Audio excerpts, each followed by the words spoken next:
Assalamualaikum warahmatullahi wabarakatuh. Yang kami hormati Ibu Erna Saparia, Magister Keperawatan PhD, selaku dosen pengampu mata kuliah keperawatan bencana.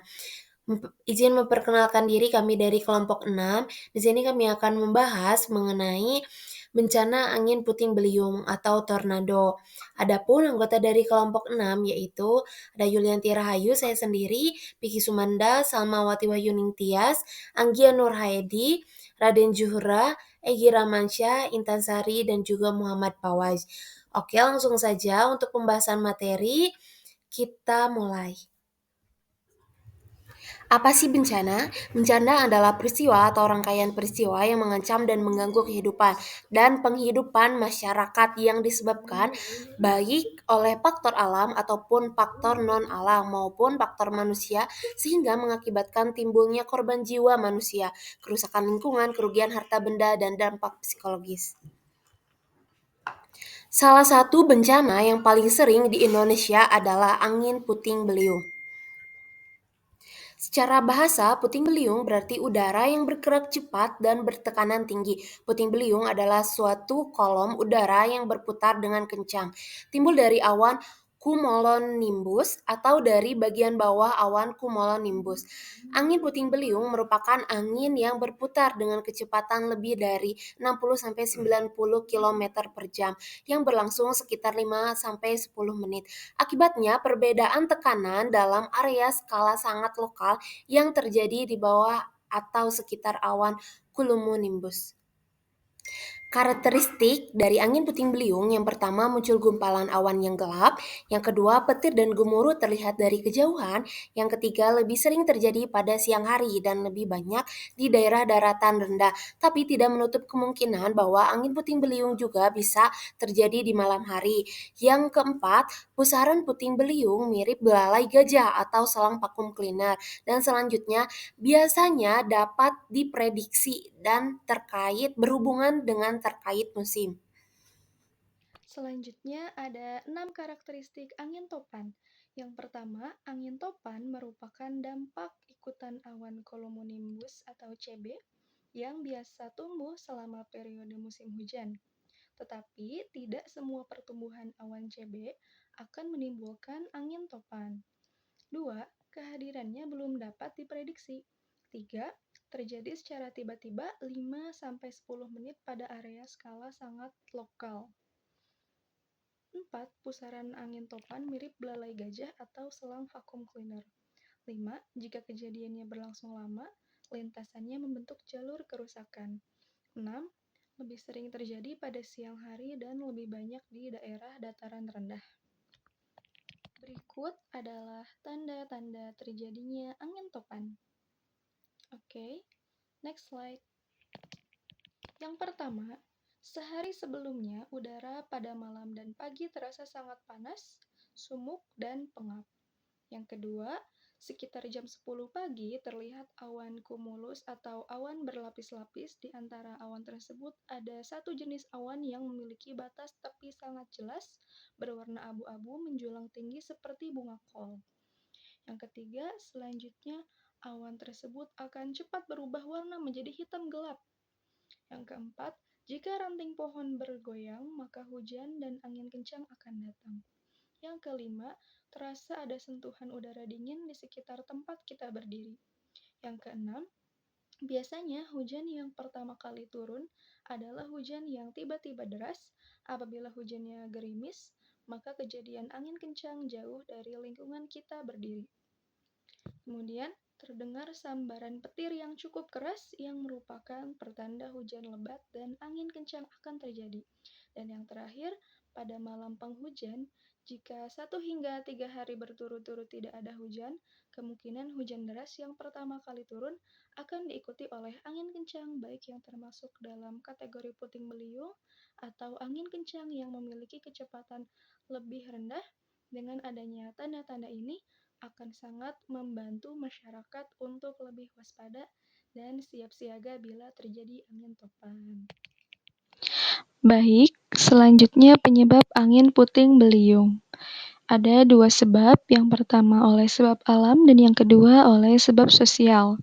Untuk yang sebab alam ini, pertemuan antara udara panas dan dingin yang menyebabkan bentrokan dan terbentuknya puting beliung. Arus udara kuat yang naik ke atas dalam awan, menahan titik-titik air dan kristal es hingga mencapai puncak awan. Dan sebab sosial, terjadi di daerah dengan sedikit vegetasi seperti kota dengan banyak gedung yang menyebabkan suhu panas, penggunaan alat elektronik seperti kulkas, AC, televisi, dan mesin cuci yang dapat menimbulkan efek rumah kaca, menyebabkan global warming dan pertemuan udara panas dengan udara dingin yang memicu puting beliung. Nah, sekarang akibat dari angin puting beliung. Akibat dari angin puting beliung terdapat dua. Yang pertama akibat berdasarkan dari alam dan akibat sosial. Akibat angin puting beliung yang berasal dari alam, angin puting beliung sangat berdampak buruk pada kehidupan dan lingkungan tempat manusia tinggal. Akibat angin puting beliung antara lain banjir, tsunami, dan tanah longsor yang disebabkan oleh guncangan dari pusaran angin yang bertekanan sangat tinggi. Nah, akibat yang kedua adalah akibat sosial. Setiap bencana alam selalu membawa dampak dan menimbulkan kerugian bagi masyarakat, berupa korban jiwa dan material. Bencana angin puting beliung bila menimbulkan korban dan kerusakan pada bangunan atau infrastruktur. Hal ini tergantung dari skala intensitas anginnya. Semakin tinggi intensitas angin, maka akan semakin berat tingkat kerusakan yang ditimbulkan angin puting beliung. Kerusakan yang ditimbulkan diantaranya menyebabkan kerusakan atau kehancuran bangunan, merusak jaringan listrik, mengangkat dan memindahkan benda-benda yang tidak stabil, membahayakan keselamatan, rusaknya rumah dan infrastruktur suatu daerah, dan dapat menimbulkan korban jiwa. Apa saja sih proses atau fase pada terjadinya angin puting beliung? Ternyata terdapat 3 proses atau fase terjadinya angin puting beliung. Bahaya angin puting beliung umumnya terjadi pada siang hari saat suhu udara panas dan awan mendung. Awan mengalami pergolakan arus udara naik turun dengan kecepatan tinggi, sehingga berbentuk seperti trompet yang berputar dan bergerak secara acak. Ini berkaitan erat dengan pertumbuhan awan cumulonimbus yang teruraikan melalui 3 fase. Yang pertama, fase tumbuh. Dalam awan terjadi arus udara naik ke atas yang kuat.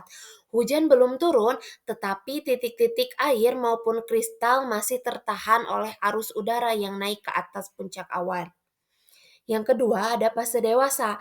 Titik-titik air tersebut tidak tertahan lagi oleh udara yang naik ke puncak awan. Hujan turun menimbulkan gaya gesek antara arus udara naik dan turun. Temperatur massa udara yang turun ini lebih dingin dari udara di sekelilingnya. Antara arus udara yang naik dan turun dapat timbul arus geser yang memuntir membentuk pusaran. Nah, arus udara ini berputar semakin cepat, mirip sebuah siklon yang menjilat bumi sebagai angin puting beliung.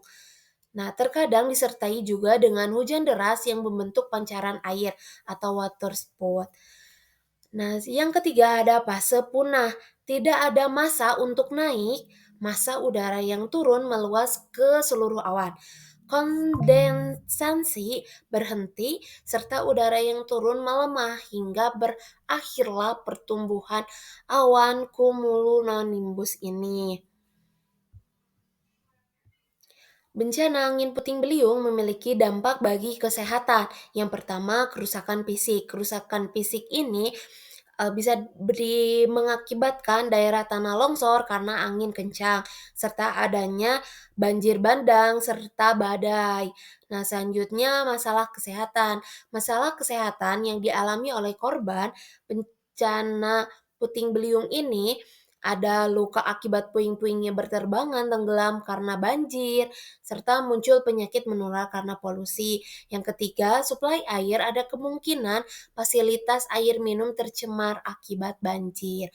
Selanjutnya, suplai makanan, hasil tanaman pohon dan buah-buahan terkena dampak akibat badai, hujan, atau angin kencang karena terbawa oleh arus dari angin puting beliung tersebut. Yang kelima, jaringan komunikasi dan transportasi mengalami kehancuran pada jalur komunikasi antena dan fasilitas satelit karena angin kencang dan berdampak pada jaringan transportasi.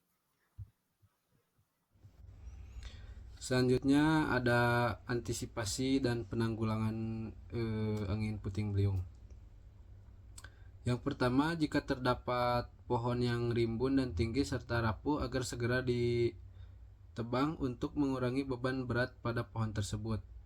Yang kedua, perhatikan atap rumah yang sudah rapuh karena pada rumah yang rapuh sangat mudah sekali terhempas, sedangkan pada rumah yang permanen kecil kemungkinan untuk terhempas. Yang ketiga, apabila melihat awan yang tiba-tiba gelap, semula cerah, sebaiknya untuk tidak mendekati daerah awan gelap tersebut. Yang keempat, cepat berlindung atau menjauh dari lokasi kejadian, karena peristiwa fenomena tersebut terjadi sangat cepat. Yang terakhir, untuk jangka panjang, pohon di pinggir jalan diganti dengan pohon akar berjenis rabut seperti pohon asam, pohon beringin, dan sebagainya. Selanjutnya ada upaya penanggulangannya. Yang pertama, dengar dan simaklah siaran radio atau televisi menyangkut perakiraan terkini cuaca setempat. Yang kedua, waspadalah terhadap perubahan cuaca. Yang ketiga, waspadalah terhadap angin topan yang mendekat. Yang keempat, waspadalah terhadap tanda-tanda bahaya seperti langit gelap, langit gelap, hujan es dengan butiran besar. Terus awan rendah, hitam, besar, seringkali bergerak, berputar. Terus suara keras seperti bunyi kereta api cepat. Dan yang terakhir, bersiaplah untuk ke tempat pelindungan atau bunker bila ada angin topan mendekat saat datangnya angin. Selanjutnya yaitu mitigasi terjadi angin puting beliung. Yang pertama, mitigasi sebelum terjadi angin topan. Nah, ada beberapa, yaitu yang pertama, kenali sifat angin topan. Yang kedua, menandai area perumahan yang berfungsi sebagai shelter dan memastikan kepada anggota keluarga untuk pergi ke shelter jika terjadi angin topan.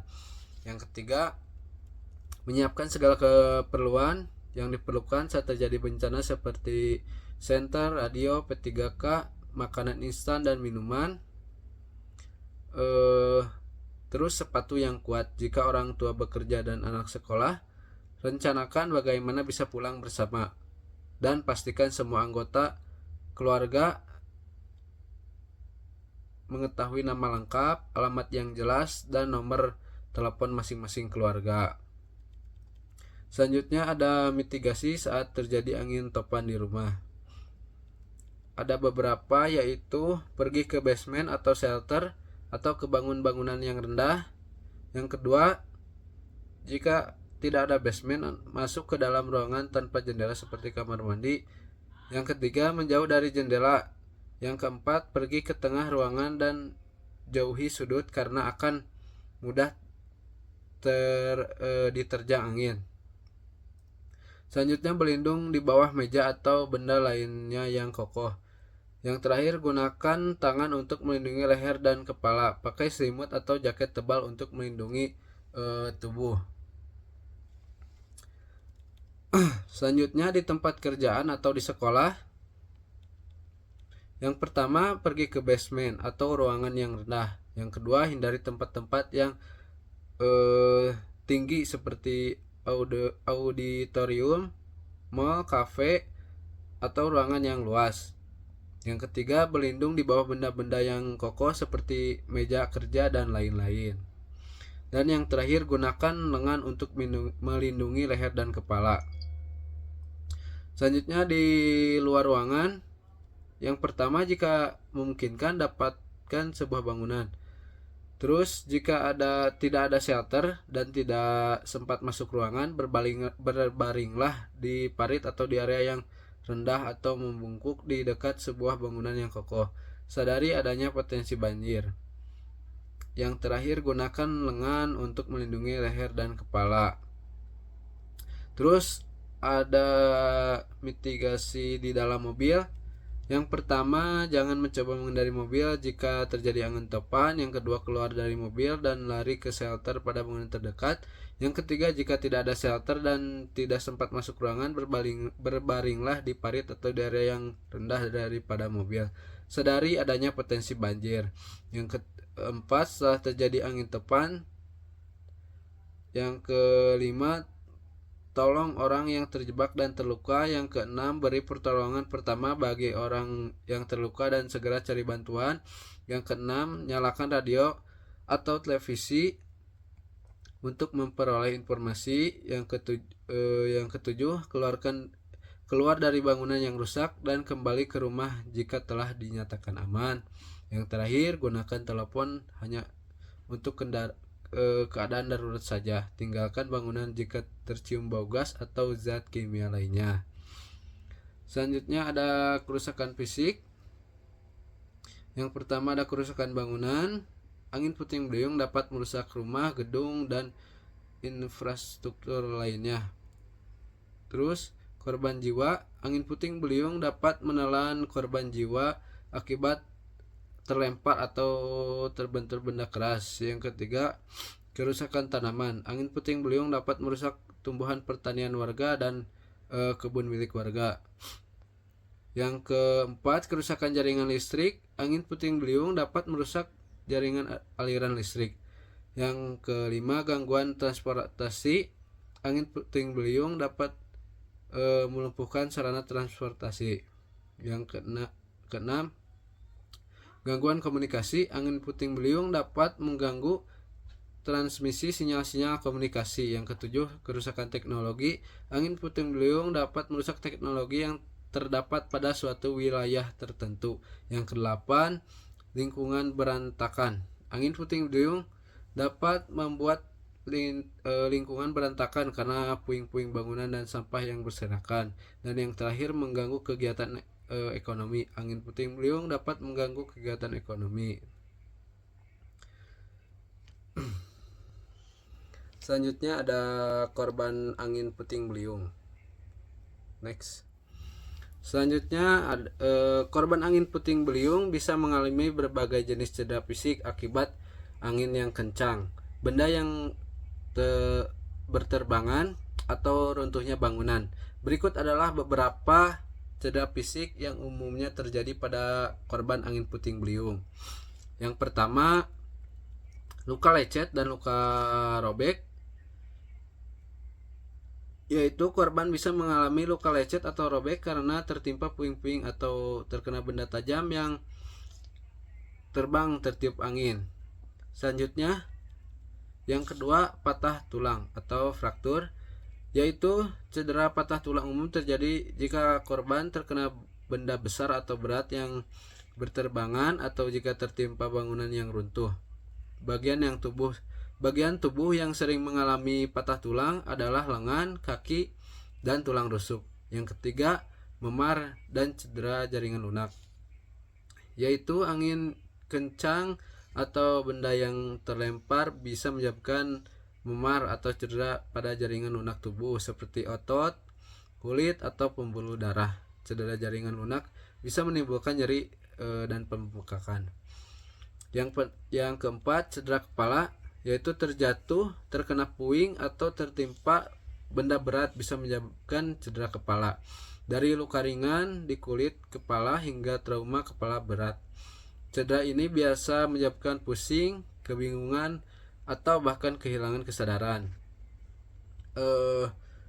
Yang kelima, cedera tulang belakang dan leher, yaitu cedera tulang belakang atau leher bisa terjadi jika korban mengalami benturan keras atau terjatuh. Cedera ini bisa berbahaya karena dapat menyebabkan kelumpuhan atau cedera saraf. Yang keenam, cedera mata.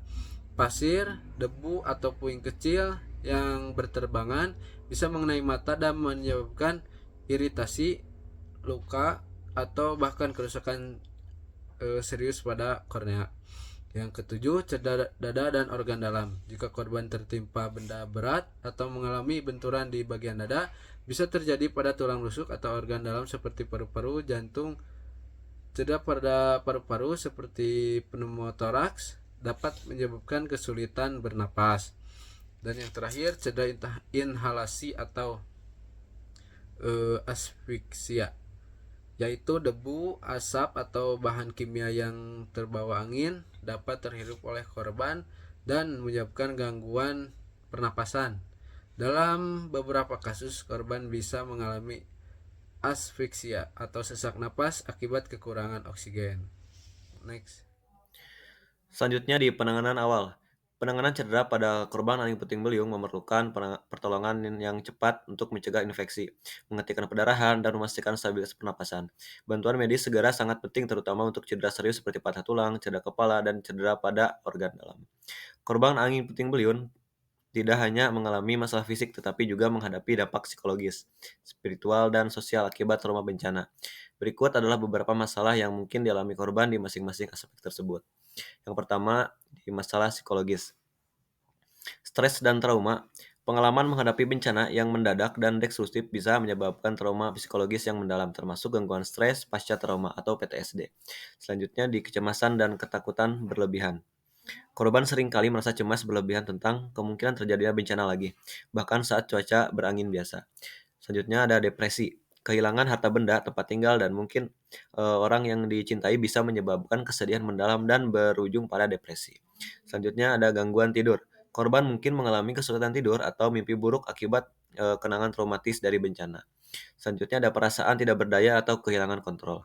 Banyak korban merasa tidak berdaya dan kehilangan harapan setelah melihat kehancuran yang terjadi pada lingkungan dan kehidupan mereka. Selanjutnya masalah spiritual, kehilangan keyakinan. Beberapa korban mungkin mengalami krisis spiritual, mempertanyakan keyakinan mereka atau merasa bahwa bencana adalah hukuman atau cobaan yang berat. Selanjutnya ada kebingungan dan kesedihan spiritual. Menghadapi bencana besar bisa menyebabkan korban merasa bingung tentang makna hidup atau arah spiritual mereka, terutama jika mereka kehilangan orang yang mereka disayangi.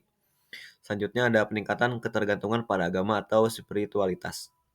Banyak korban mencari penghiburan dalam agama atau praktis spiritual, seperti berdoa, meditasi, atau berkumpul dalam komunitas keagamaan untuk menemukan kedamaian batin.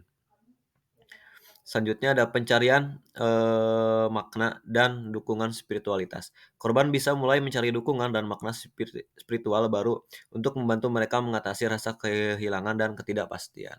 Selanjutnya di masalah sosial. Dislokasi dan kehilangan tempat tinggal. Angin puting beliung sering menyebabkan kerusakan parah pada rumah-rumah dan tempat tinggal, memaksa korban untuk tinggal di tempat pengungsian atau menumpang di tempat lain. Hal ini bisa menyebabkan dislokasi sosial. Selanjutnya, patah semangat dan kehilangan rasa komunitas. Kehancuran fisik di lingkungan menyebabkan korban kehilangan rasa keterikatan sosial dengan tempat tinggal mereka dan komunitas di sekitarnya. Selanjutnya, isolasi sosial. Rasa kehilangan atau trauma dapat membuat korban menarik diri dari interaksi sosial dan merasa sulit untuk terhubung kembali dengan orang lain. Selanjutnya, masalah ekonomi dan kehilangan mata pencarian. Banyak korban yang kehilangan pekerjaan atau mata pencarian yang berdampak langsung pada kemampuan mereka untuk memenuhi kebutuhan dasar dan menurunkan kualitas hidup. Selanjutnya ada stigma dan diskriminasi. Dalam beberapa kasus, korban yang mengungsi ke komunitas baru bisa menghadapi stigma atau diskriminasi, terutama jika dianggap sebagai beban bagi lingkungan baru mereka. Selanjutnya, upaya penanganan dan dukungan. Di tempat pengungsian, korban angin puting beliung sering menghadapi berbagai masalah kesehatan yang disebabkan oleh kondisi yang padat, sanitasi yang buruk, serta stres dan trauma akibat bencana. Berikut adalah beberapa masalah kesehatan umum yang muncul di pengungsian. Yang pertama ada penyakit menular. Di penyakit menular, infeksi saluran pernapasan akut atau ISPA. Kondisi padat dan ventilasi yang buruk mempermudah penyebaran ISPA seperti flu, batuk, dan bronkitis di antar pengungsi, terutama pada anak-anak dan lansia. Selanjutnya ada penyakit kulit. Kontak fisik yang dekat, kurangnya fasilitas mandi, dan pakaian yang kotor dapat menyebabkan penyakit kulit seperti gatal-gatal, kudis, atau infeksi jamur. Selanjutnya ada penyakit pencernaan atau diare. Sanitasi yang buruk dan kebersihan makanan yang tidak terjaga dapat menyebabkan diare yang bisa berbahaya jika menyebabkan dehidrasi terutama pada anak-anak. Selanjutnya demam berdarah dan malaria. Pengungsian seringkali berada di area terbuka yang memungkinkan nyamuk berkembang biak, terutama di tempat yang lembab atau genangan air, sehingga meningkatkan resiko penyakit yang ditularkan oleh nyamuk. Yang kedua ada masalah kesehatan mental, stres dan trauma psikologis. Korban yang kehilangan rumah atau orang yang dicintai sering mengalami stres berat dan trauma. Lingkungan pengungsian yang ramai bisa memperburuk gangguan kecemasan atau bahkan memicu gangguan stres pasca trauma atau PTSD. Selanjutnya ada depresi dan keputusasaan. Ketidakpastian akan masa depan, kehilangan harta benda, dan kondisi pengungsian yang tidak nyaman dapat menyebabkan depresi atau perasaan tidak berdaya. Selanjutnya ada gangguan tidur. Kondisi pengungsian yang bising, padat, dan minim kenyamanan membuat pengungsi kesulitan tidur yang bisa memperburuk kondisi fisik dan psikologis. Yang ketiga ada kurangnya akses ke air bersih dan sanitasi. Kekurangan air bersih, keterbatasan air bersih untuk minum, memasak, dan kebersihan diri dapat meningkatkan risiko penyakit. Pengungsian mungkin terpaksa menggunakan air yang tidak higienis yang bisa menjadi sumber infeksi. Selanjutnya ada fasilitas sanitasi yang kurang memadai, seperti toilet dan fasilitas sanitasi yang terbatas dan tidak bersih dapat menyebabkan masalah kesehatan, termasuk infeksi saluran kemih atau penyakit pencernaan. Yang keempat ada masalah nutrisi. Kekurangan makanan bergizi, terbatasnya pasokan makanan di pengungsian sering menyebabkan kekurangan gizi, terutama pada kelompok rentan seperti anak-anak, ibu hamil, dan lansia. Selanjutnya ada malnutrisi. Jika pengungsian berlangsung lama dan makanan bergizi tidak tersedia secara cukup, resiko malnutrisi dan kekurangan mikronutrien meningkat yang bisa berdampak pada kesehatan jangka panjang, khususnya pada anak-anak. Yang kelima ada penyakit tidak menular dan kronis. Kambuhnya penyakit kronis. Pengungsi dengan penyakit kronis seperti hipertensi, diabetes, atau asma mungkin kesulitan mendapatkan obat yang mereka butuhkan sehingga kondisi mereka bisa memburuk. Selanjutnya ada gangguan tekanan darah dan penyakit jantung. Kondisi pengungsian yang penuh tekanan dapat memicu gangguan tekanan darah dan meningkatkan risiko penyakit jantung, terutama pada lansia atau orang dengan riwayat penyakit jantung. Yang terakhir, yang keenam, ada masalah kesehatan reproduksi. Keterbatasan fasilitas untuk kesehatan ibu dan anak. Ibu hamil, ibu menyusui, dan bayi sering kali mengalami kesulitan mendapatkan perawatan yang memadai, seperti kontrol kehamilan atau imunisasi. Selanjutnya ada kurangnya akses ke produk kebersihan pribadi, ketiadaan fasilitas kebersihan yang memadai, dan produk sanitasi seperti pembalut wanita bisa menyebabkan masalah kesehatan pada wanita. Nah, adapun upaya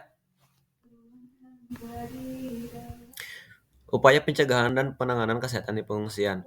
Yang pertama ada pos kesehatan darurat, yaitu menyediakan pos kesehatan dengan petugas medis yang siap menangani keluhan dan memberi pelayanan kesehatan dasar. Yang selanjutnya ada distribusi air bersih dan makanan bergizi. Mencukupi kebutuhan air bersih dan memastikan makanan bergizi terutama bagi kelompok yang rentan. Selanjutnya ada penyuluhan kesehatan dan kebersihan. Mengedukasi pengungsi tentang cara menjaga kebersihan diri, kebersihan lingkungan, dan sanitasi agar mencegah penyebaran penyakit. Selanjutnya ada dukungan psikososial.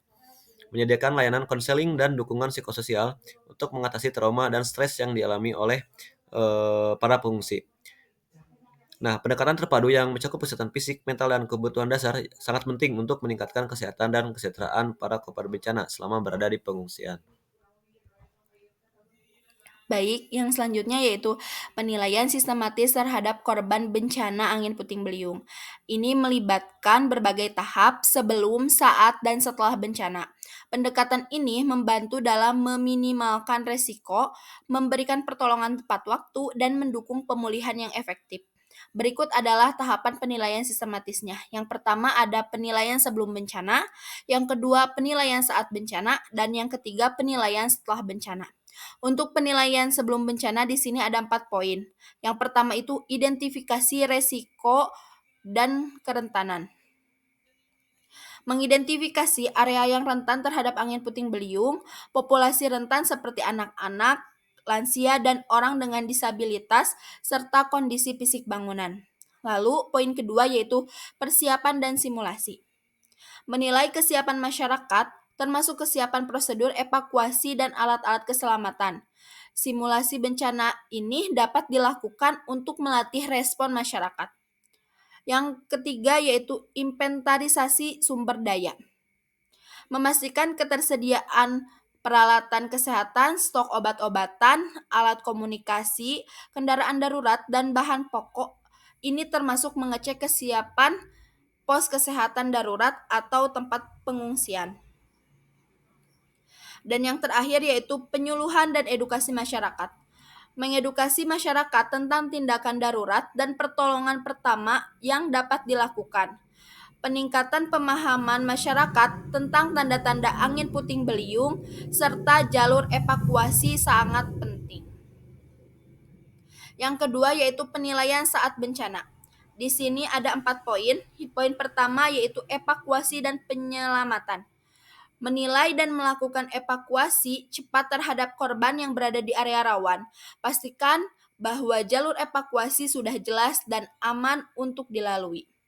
Yang kedua yaitu triase dan pertolongan pertama. Menilai kondisi korban melalui triase atau pemilahan untuk menentukan prioritas penanganan. Korban dengan cedera berat seperti patah tulang, luka terbuka, dan cedera kepala itu diutamakan. Lalu yang selanjutnya yaitu penilaian kesehatan dan fisik korban. Melakukan pemeriksaan cepat untuk mendeteksi luka-luka atau cedera fisik pada korban. Penanganan ini dilakukan di lapangan atau di pos kesehatan darurat untuk kasus ringan. Sementara korban dengan kondisi serius langsung dirujuk ke rumah sakit. Yang terakhir yaitu pengaturan logistik di pengungsian darurat. Memastikan bahwa kebutuhan dasar seperti makanan, air bersih, selimut, dan sanitasi tersedia di tempat pengungsian, serta memantau kondisi kesehatan para pengungsi. Yang ketiga yaitu penilaian setelah bencana. Di sini ada 5 poin. Yang pertama, evaluasi kesehatan fisik korban.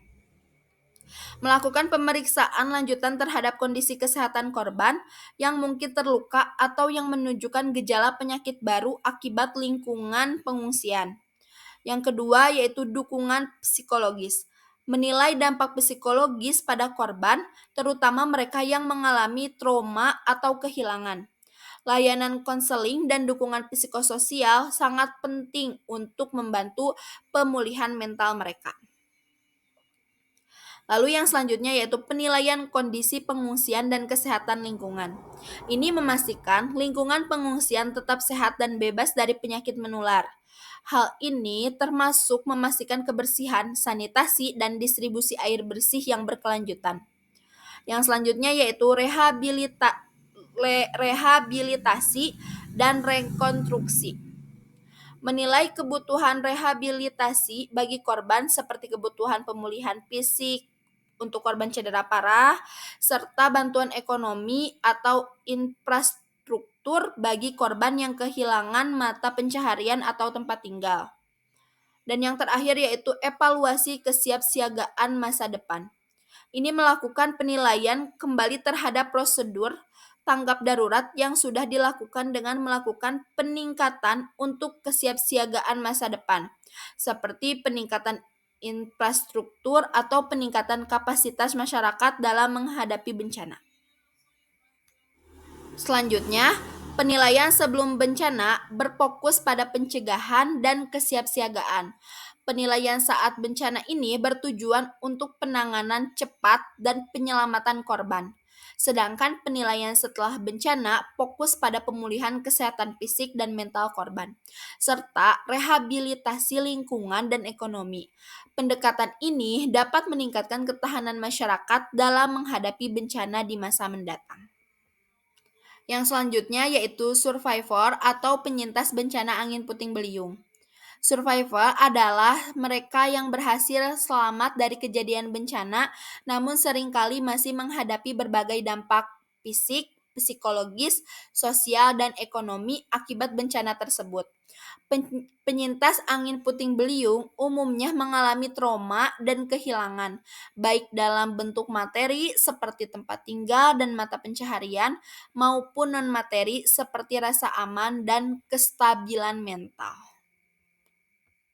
Berikut adalah beberapa aspek yang perlu diperhatikan terkait penyintas bencana angin puting beliung. Yang pertama ada dukungan fisik dan medis. Penanganan cedera fisik, penyintas sering mengalami cedera fisik akibat puing-puing yang berterbangan, bangunan yang runtuh, atau benda yang tertiup angin. Cedera tersebut bisa mencakup luka lecet, patah tulang, hingga trauma kepala. Bantuan medis segera dan berkelanjutan diperlukan untuk memastikan pemulihan yang optimal. Selanjutnya ada penyediaan kebutuhan dasar. Di pengungsian, penyintas membutuhkan akses ke makanan, air bersih, pakaian, dan tempat tinggal sementara. Kondisi yang layak sangat penting untuk mencegah masalah kesehatan yang bertambah. Yang kedua ada dukungan psikologis dan mental. Mengatasi trauma dan stres, penyintas angin puting beliung seringkali menghadapi trauma mendalam akibat kehilangan harta benda atau orang terdekat. Stres dan kecemasan berlebihan mengenai masa depan juga umum dialami. Layanan psikososial dan konseling sangat dibutuhkan untuk membantu mereka mengelola emosi dan trauma. Selanjutnya ada membangun ketahanan mental. Program rehabilitas mental membantu penyintas belajar cara menghadap dampak emosional jangka panjang. Dukungan dari keluarga, teman, dan komunitas sangat membantu dalam proses ini. Yang ketiga, ada pemulihan sosial dan komunitas. Pemberdayaan komunitas. Penyintas biasanya bergantung pada dukungan sosial dari komunitas atau lingkungan sekitar. Program pemberdayaan komunitas dapat melibatkan kerjasama dalam membangun kembali infrastruktur atau kegiatan sosial untuk mengembalikan rasa kebersamaan dan solidaritas. Yang selanjutnya ada reintegrasi sosial. Banyak penyintas yang harus beradaptasi dengan lingkungan atau komunitas baru jika tidak dapat kembali ke tempat tinggal mereka sebelumnya. Program integrasi sosial bertujuan membantu mereka beradaptasi terutama jika terdapat perbedaan sosial atau budaya.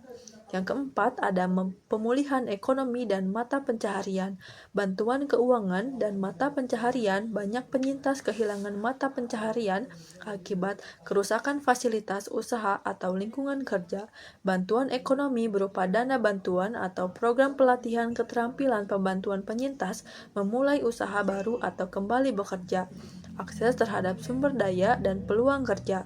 Dukungan untuk mendapatkan sumber daya seperti peralatan kerja, bahan usaha, atau akses ke peluang kerja baru sangat membantu penyintas dalam pemulihan kemandirian ekonomi. Yang kelima ada rehabilitasi lingkungan dan perumahan. Rekonstruksi tempat tinggal bagi penyintas yang kehilangan tempat tinggal. Proses rehabilitasi mencakup pembangunan kembali rumah atau fasilitas pengungsian yang layak. Ini termasuk memastikan rumah tahan terhadap bencana di masa depan. Selanjutnya ada meningkatkan infrastruktur publik. Selanjutnya ada kelompok rentan dalam bencana angin puting beliung adalah individu atau kelompok yang memiliki keterbatasan fisik, ekonomi, sosial, atau kesehatan sehingga lebih berisiko mengalami dampak serius akibat bencana.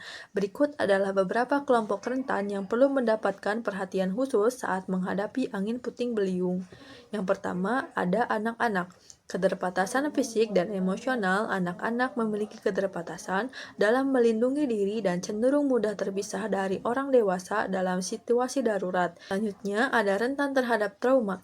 Anak-anak lebih mudah mengalami trauma psikologis karena bencana yang dapat mempengaruhi perkembangan mental dan emosi mereka dalam jangka panjang. Yang kedua ada lansia. Mobilitas terbatas. Banyak lansia yang mengalami keterbatasan gerak sehingga lebih sulit untuk mengungsi atau menyelamatkan diri saat bencana terjadi. Kesehatan yang rentan. Lansia seringkali memiliki kondisi kesehatan yang lebih rentan, seperti penyakit kronis yang membutuhkan pengobatan rutin, sehingga kondisi ini bisa memperburuk saat mereka berada di pengungsian. Yang ketiga ada ibu hamil dan ibu menyusui. Kebutuhan khusus ibu hamil dan menyusui membutuhkan nutrisi dan perawatan medis khusus untuk menjaga kesehatan mereka dan bayi mereka. Kesulitan mobilisasi. Ibu hamil seringkali kesulitan bergerak cepat, terutama dalam kondisi darurat, sehingga membutuhkan bantuan lebih dalam evakuasi. Yang keempat, penyandang disabilitas. Keterbatasan mobilitas dan aksesibilitas. Penyandang disabilitas, baik disabilitas fisik, sensorik, maupun mental, memiliki keterbatasan dalam mobilitas komunikasi, atau memahami informasi darurat. Keterbatasan akses ke fasilitas khusus. Mereka mungkin memerlukan fasilitas khusus seperti alat bantu dan pendampingan yang bisa sulit didapatkan di lokasi pengungsian darurat. Yang kelima, ada orang dengan penyakit kronis. Ketergantungan pada obat dan perawatan medis, orang dengan penyakit kronis seperti diabetes, hipertensi, atau penyakit jantung memerlukan obat dan perawatan yang berkelanjutan. Kehilangan akses ke perawatan ini selama bencana dapat memperburuk kondisi kesehatan mereka, risiko komplikasi. Kondisi fisik mereka yang lemah membuat mereka lebih rentan terhadap infeksi atau komplikasi kesehatan di lingkungan pengungsian yang mungkin tidak higienis. Yang keenam, masyarakat ekonomis rendah. Keterbatasan akses ke sumber daya. Kelompok ini sering tidak memiliki akses ke fasilitas evakuasi yang memadai dan sulit mengganti harta benda yang hilang atau rusak. Keterbatasan akses informasi. Masyarakat dengan ekonomi rendah mungkin tidak memiliki akses ke informasi dan pendidikan terkait kesiapsiagaan bencana, sehingga lebih rentan terhadap dampak bencana. Yang ketujuh, perempuan dan anak perempuan rentan terhadap kekerasan dan eksploitasi. Dalam kondisi darurat atau pengungsian, perempuan dan anak perempuan berisiko lebih tinggi mengalami kekerasan atau eksploitasi, terutama di lingkungan yang padat dan tidak memiliki fasilitas yang memadai. Tanggung jawab dan perawatan. Banyak perempuan yang harus merawat anak-anak atau anggota keluarga lainnya di pengungsian yang dapat menambah beban fisik dan mental mereka. Yang kedelapan, kelompok minoritas atau berbasis etnisitas. Kesenjangan akses bantuan. Kelompok ini mungkin mengalami diskriminasi atau kesulitan dalam menerima bantuan karena bahasa, budaya, atau status sosial yang berbeda. Keterbatasan dalam mencari dukungan sosial. Kelompok minoritas mungkin memiliki akses yang terbatas ke jaringan dukung sosial di luar komunitas mereka sendiri, yang dapat menyulitkan mereka dalam proses pemulihan. Selanjutnya ada pendekatan khusus untuk kelompok rentan. Penanganan kelompok rentan ini memerlukan pendekatan khusus dalam setiap tahap bencana, yaitu sebelum, saat, dan setelah bencana. Ini dapat mencakup: yang pertama ada edukasi dan pelatihan kesiapsiagaan bencana, membantu kelompok rentan memahami cara menyelamatkan diri dan mengenali tanda-tanda bahaya. Yang kedua, ada penyediaan alat bantu dan dukungan mobilitas, misalnya menyediakan aksesibilitas bagi penyandang disabilitas dan kendaraan evakuasi yang ramah lansia. Yang ketiga, ada penyediaan fasilitas kesehatan dan nutrisi khusus. Pengatur khusus di pengungsian untuk ibu hamil, anak-anak, dan lansia agar kebutuhan kesehatan mereka tetap terpenuhi.